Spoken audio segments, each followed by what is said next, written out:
Welcome to my channel Best Islamic Insights. بسم اللہ الرحمن الرحیم۔ السلام علیکم ورحمۃ اللہ وبرکاتہ۔ پیارے ناظرین، اولاد اللہ کا بہت بڑا انعام ہے، ایک ایسا انعام جس کے لیے انبیاء اکرام علیہ السلام نے بھی دعائیں کی ہیں۔ اللہ نے فرمایا، مال اور اولاد تمہارے لیے دنیا کی زینت ہے، لہٰذا ہمیں اس نعمت کی قدر کرنی چاہیے۔ نیک اولاد اللہ تعالیٰ کا ایک عظیم انعام ہے۔ اولاد صالح کے لیے اللہ تعالیٰ کے پیارے نبی حضرت زکریا نے بھی دعا کی، چنانچہ قرآن پاک میں ہے، اے میرے رب مجھے پاک اولاد عطا فرما۔ اور خلیل اللہ حضرت ابراہیم نے اپنے آنے والی نسلوں کو نیک بنانے کی یوں دعا مانگی، اے میرے رب مجھے نماز قائم کرنے والا رکھ، اور میری اولاد کو یہی وہ نیک اولاد ہے جو دنیا میں اپنے والدین کے لیے راحت جان اور آنکھوں کی ٹھنڈک کا سامان بنتی ہے۔ نیک اولاد بچپن میں اپنے والدین کے لیے دل کا سرور، جوانی میں آنکھوں کا نور، اور والدین کے بوڑھے ہو جانے پر ان کا سہارا بنتی ہے۔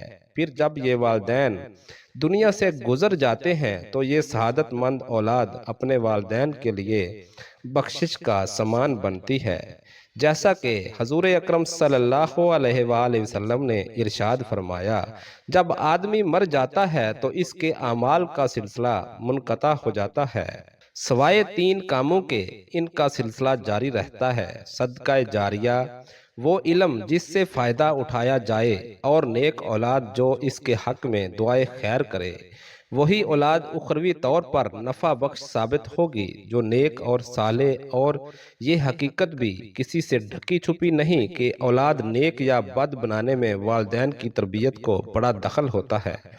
موجودہ دور میں اخلاقی قدروں کی پامالی کسی سے ڈھکی چھپی نہیں، نیکیاں کرنا بے حد دشوار اور ارتکاب گناہ بہت آسان ہو چکا ہے۔ یہ قصہ سرزمین مصر کا ہے۔ مصر میں ایک آدمی کے 3 بیٹے تھے، اس کے پاس مال و دولت کی کوئی کمی نہیں تھی۔ جب وہ بوڑھا ہو گیا تو اسے احساس ہونے لگا کہ اس کا کوئی بیٹا اس کی اچھی طرح دیکھ بھال نہیں کر رہا۔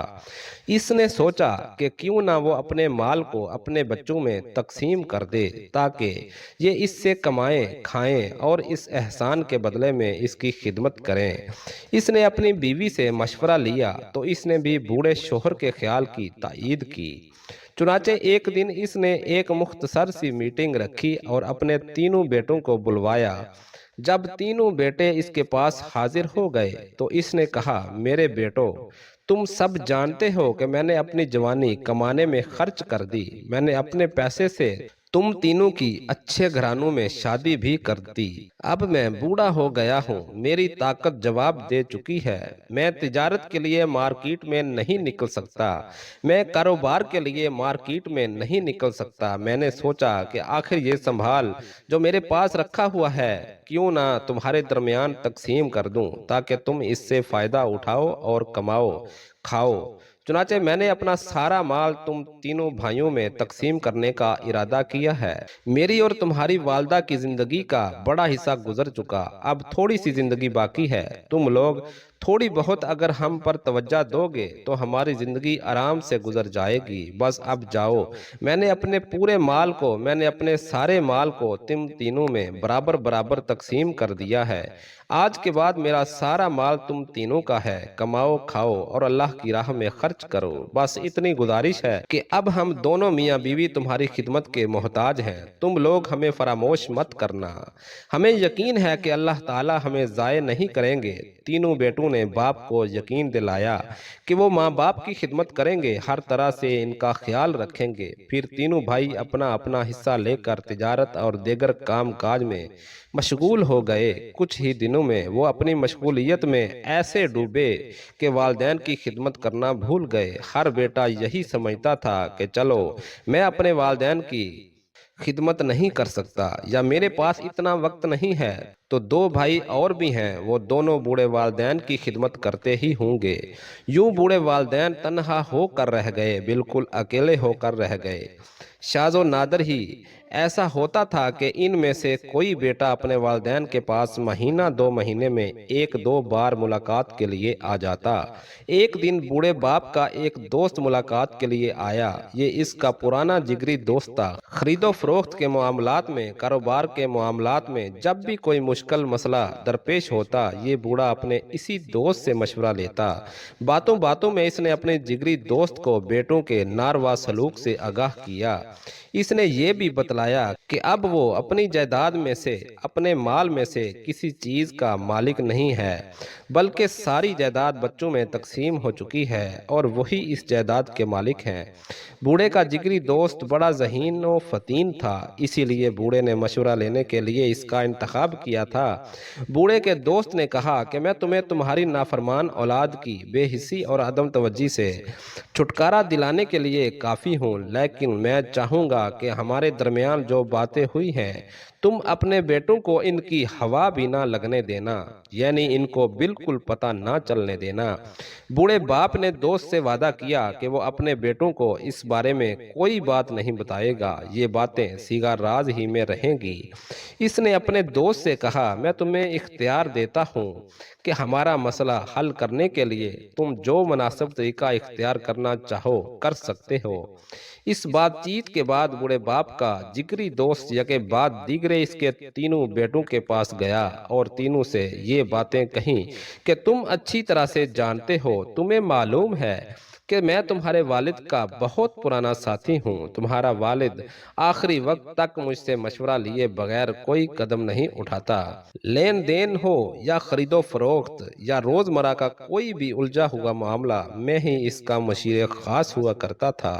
تمہارے باپ نے بہت عرصہ پہلے میرے پاس اپنے مال کا ایک بھاری حصہ بطور امانت رکھوایا ہوا ہے۔ اس مال کا اگر تخمینہ لگایا جائے تو یہ اس کی جمع پونجی کے 1/3 سے کم نہیں ہوگا۔ خود میرے پاس اتنا زیادہ مال ہے کہ میں اس کی حفاظت سے عاجز ہوں، اس لیے میں چاہتا ہوں کہ تمہارے باپ کو اس کی رکھی ہوئی امانت واپس کر دوں۔ آخر کب تک میں یہ درد اپنے سر لیے رہوں گا؟ اور ہاں، میں یہ امانت تنہا واپس کرنا نہیں چاہتا۔ میں چاہوں گا کہ کل صبح ہی صبح تم اپنے دونوں بھائیوں کے ساتھ اپنے والد کے پاس آ جاؤ تاکہ میں تم سب بھائیوں کی موجودگی میں تمہارے والد کو اس کی امانت واپس کر دوں۔ یہاں ایک خاص بات تم سے یہ کہنا چاہوں گا کہ چونکہ اب تمہارے والد بوڑھے ہو گئے ہیں، ضعیف ہو گئے ہیں اور انہیں اس مال و جائیداد میں کوئی دلچسپی نہیں ہے، اس لیے وہ شاید یہ امانت تم بھائیوں میں سے کسی ایک کے نام کرنے والے ہیں۔ تم میں سے جو ان کی زیادہ سے زیادہ خدمت کرے گا وہی اس مال کا حقدار ہوگا۔ اس لیے میں نے تمہیں یہ راز بتا دیا کہ تم اپنے والد کی خدمت میں لگ جاؤ۔ میں نے تمہارے والد سے تمہارے لیے تعریفی کلمات سنے ہیں اور مجھے امید ہے کہ تمہارے والد یہ سارا مال تمہیں ہی دے جائیں گے اور تم مالا مال ہو جاؤ گے۔ اور ہاں، میں نے جو باتیں تم سے بیان کی ہیں اس کے بارے میں اپنے دوسرے دونوں بھائیوں کو بالکل بھنک نہ پڑنے دینا، ان کو پتہ نہ چلنے دینا، ورنہ وہی اس مال کے حقدار بن بیٹھیں گے۔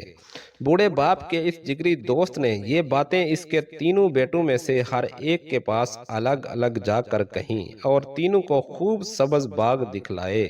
صبح ہی تینوں بیٹے وقت سے پہلے ہی اپنے والد کے پاس پہنچ چکے تھے۔ ان میں سے ہر ایک کی خواہش تھی کہ وہ اپنے والد کو خوش کرنے کی غرض سے، اپنے والد کو خوش کرنے کے ارادے سے سب سے پہلے اس کے پاس پہنچے۔ باپ کا جگری دوست بھی وقت پر پہنچ گیا۔ وہ یہ دیکھ کر حیرت میں پڑ گیا کہ وہی بیٹے جو کئی مہینوں تک اپنے بوڑھے باپ کی مزاج پرسی کے لیے نہیں آتے تھے، آج مال کے لالچ میں، دولت کے لالچ میں وقت سے پہلے ہی باپ کے دروازے پر پہنچ گئے ہیں۔ اس کے ساتھ 2 جوان آدمی بھی تھے جنہوں نے ایک بڑا صندوق اٹھا رکھا تھا۔ صندوق ایک بڑا اور مضبوط تالا لگا کر بند کیا ہوا تھا۔